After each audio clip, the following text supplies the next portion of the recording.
Hisob-kitoblarga ko'ra, mamlakatimiz bo'yicha kuniga qariyb 20 million yo'lovchidan bor yo'g'i 4 million 400 nafari yoki 22% jamoat transportidan foydalanmoqda. Bu ko'rsatkich Andijon, Qashqadaryo, Namangan, Xorazm, Samarqand, Farg'ona, Buxoro va Toshkent viloyatlarida bundan ham past. 1200 ta qishloq tuman markazigacha bo'lgan yo'nalishda jamoat transporti bilan qamrab olinmagan. 30-noyabr kuni davlatimiz rahbari ishtirokida o'tgan navbatdagi yig'ilishda aynan shu masalaga e'tibor qaratilib, hududlarda jamoat transportini rivojlantirish chora-tadbirlari muhokama qilindi. Mana shu 10 oy ichida xalq qabulxonalariga 3000 dan ziyod murojaatlar tushgan. Har bir viloyat, ayniqsa rayon, shahar hokimlari bu masalani ichiga kirmaganidan dalolat. Bironta shaharda yo rayonda transport sohasini sifatini yaxshilash bo'yicha tajriba yo'q desak, bu ham to'g'ri. Nimaga desangiz, hech qaysi viloyat hokimi mana shu masalalar bo'yicha o'zini chora-tadbirlarini qo'shimcha pul topib, qo'shimcha avtobus olib, davlat xususiy sherikchilik qilib bir narsa qilmagan.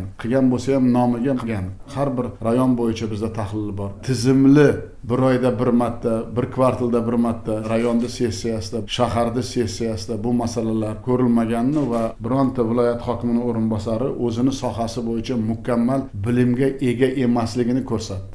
Bugun har bir viloyat hokimi bittadan tuman va shahar misolida aholiga transport xizmatini ko'rsatish yuzasidan yil yakunigacha va 2021-yilda qanday amaliy ishlar qilish kerak, qishloqdan tuman markazigacha hamda tuman markazidan viloyat markazigacha transport xizmatlari ko'lamini kengaytirish va ularning sifatini oshirishimiz lozim. Moliya vazirligi va Transport vazirligiga tumanlar ichida yo'lovchi tashuvchi korxonalar xarajatlarining bir qismini qoplash tartibini ishlab chiqish vazifasi qo'yildi. Kelgusi yildan boshlab har bir hududdagi bittadan tumanda yangi tizim tajribadan o'tkazilib, joriy etiladi. Mana tasavvur qilinglar, 1200 ta qishloqda odamlarning kayfiyati qanday? Bir oyda bittagina avtobus tashkil qilsak bo'ladi, mahalliy byudjetdan ham pul topsa bo'ladi, harakat qilsa bo'ladi, davlat xususiy sherikchilik qilsa bo'ladi. Uzoq qishloqlarda nimaga buni o'ylamaysizlar? Har bir rayonda, shaharda hokimi o'zini imkoniyatlari, sharoitidan kelib chiqib masalalarni qo'yish kerak. Mutasaddilar joyiga borib, aholining xohishlarini, niyatlarini, istaklarini inobatga olgan holda jamoat transportini rivojlantirish dasturini har bir rayon bo'yicha, shahar bo'yicha ana shu rayon, shahar kengashlariga kiritib tasdiqlash kerak. Odamlar bilan bir maslahat qilinglar. Toshkentdan aytdi yoki viloyat hokimi aytdi degan kerak emas. Bunda ushbu dastur ijrosi har chorakda mana shu xalq deputatlari tuman va shahar kengashda muhokama qilsa, men o'ylayman odamlar ham to'g'ri qabul qiladi. Bugungi kun tartibini nima uchun biz muhokama qilyapmiz? Tumanlardan viloyat markazlariga qatnovchi avtobuslar eskirgani, ayrimlari xizmat muddatidan ortiq foydalanilayotganligi ham ko'rsatib o'tildi.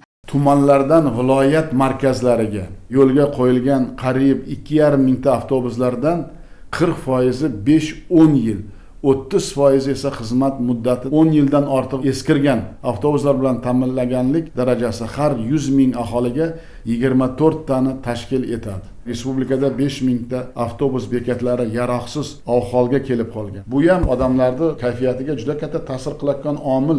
Yurtimizda ishlab chiqarilayotgan avtobuslarning narxi xorijnikiga nisbatan yuqori ekani, shu bois mahalliylashtirish darajasini oshirib, avtobus va mikroavtobuslar narxini tushirish muhimligi ta'kidlandi. Yo'lovchi tashuvchi korxonalar avtobus xarid qilish uchun oladigan kreditlar foizining Markaziy bank asosiy stavkasidan yuqori qismini qoplash va ularga kafillik berish tartibini joriy qilish topshirig'i berildi. Samarqand viloyati hokimligi va mutasaddi vazirliklarga Samarqand shahrida qulay transport tizimini yaratish bo'yicha bosh reja loyihasini ishlab chiqish topshirildi. Unda yirik chorrahalarning o'tkazuvchanlik qobiliyatini oshirish, alohida yo'lakli avtobuslar harakatini tashkil etish, ko'p o'rinli avtobuslar qo'yish va intervallarini qisqartirish choralari belgilandi. Shuningdek, mamlakatimizdagi 30 ta shahar bo'yicha shunday bosh rejalar ishlab chiqiladi. Transport universiteti faoliyatini sohadagi islohotlar bilan uzviy bog'lash, professor, o'qituvchi va talabalarni bu jarayonga keng jalb etish bo'yicha ham ko'rsatma berildi. Eng yomoni hozirgi zamonaviy logistikani, hozirgi transport harakatlarini tushunayotgan mutaxassislar yo'q. Logistika juda katta ilmni, juda katta tahlilni talab qiladi. Qayerda avtobus haydovchilarini tayinlayapti? Hozir mana kasbga o'rgatish deyapmiz. Shularni ham o'qitib, ularga yangi avtobuslarni shu yoshlarga bersak, ilmsiz qilolmaymiz. Avtobus haydovchilarni markazi kerak. Bir kunlik ish emas bu. Avtobazaning ichida bitta yangi stanok yo'q. Ana shularga juda katta e'tibor berish kerak. Vaqt soati keldi, endi buni ham hisob-kitobini joyiga qo'yish kerak. Hamma narsa qilsa bo'ladi.